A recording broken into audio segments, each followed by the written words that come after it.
Good afternoon, ladies and gentlemen. My name is Iliana Magro, and here are the top headlines of the day in Greece. Prime Minister Kyriakos Mitsotakis highlighted Greece's €25 billion defense investment program upon his arrival at the NATO summit in The Hague, where discussions have focused on increasing military spending. Mr. Mitsotakis noted that Greece has consistently exceeded NATO's defense spending targets, even quoted during the very difficult times of the financial crisis. At the moment, the country is spending about 3% of its GDP on defense, which is nearly double the EU average. Greece has asked the European Commission to exempt its 2026 defense spending from the EU's budget rules as part of the so-called fiscal escape clause.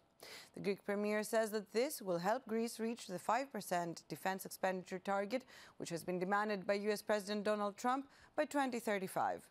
The point of an alliance is to make sure that there is a fair burden sharing and that there is no sense that certain countries are sort of free-riding on the defense commitment of other countries, Mr. Mitsotakis said.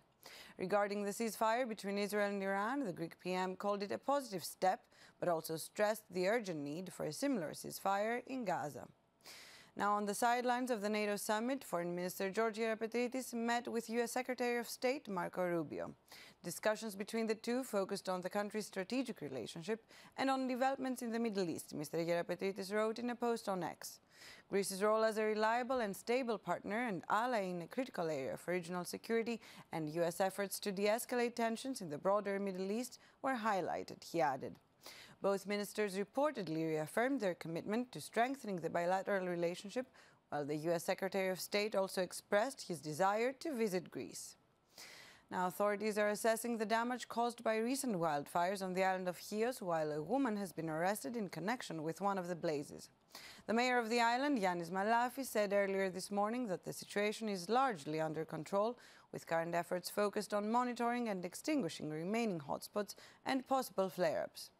The arrested suspect, a domestic worker from Georgia, was brought in for questioning and admitted to her involvement in the most recent of the 5 fire fronts that raged in Chios over the past few days. According to sources, she confessed that around 10 a.m. on Monday, she threw a cigarette on the ground in the same spot where the fire later broke out. She was arrested for negligent arson, and she has expressed remorse for the consequences of her actions. In other news, today's rising temperatures have signaled the start of a short but intense heat wave, which is expected to peak on Friday. In this context, the municipality of Athens has opened designated cool spaces in order to help vulnerable residents and visitors cope with the extreme heat. The 7 so-called friendship clubs are air-conditioned and will be open to the public from 8 a.m. until 8 p.m. during the heat wave. They are located in the districts of Kypseli, Neos Kosmos, Abelokipi, Agios Pavlos, Botanikos, Kolokinthous, and Agios Eleftherios, so make sure to seek them out if the outside heat gets unbearable. At the same time, members of the public can also contact the 24-hour citizen service line or the heatwave line of Athens' municipal clinics to receive instructions on how to deal with heat-related health problems. Both lines are available daily from 8:30 a.m. to 7:30 p.m. Finally, the Azerbaijani suspect arrested near the Souda military base in Crete on espionage charges was remanded in custody earlier this afternoon following his testimony before the prosecutor. He has reportedly not cooperated with the authorities and continues to refuse fingerprinting.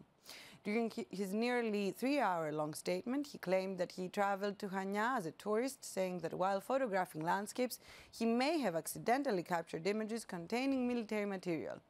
Authorities are now focusing their investigation on whether the 26-year-old is part of a broader espionage network and if he is linked to a 40-year-old compatriot recently arrested for spying in Cyprus. And that's all for today. Tune in again tomorrow for Greece's first English language news bulletin. And ladies and gentlemen, have a good afternoon.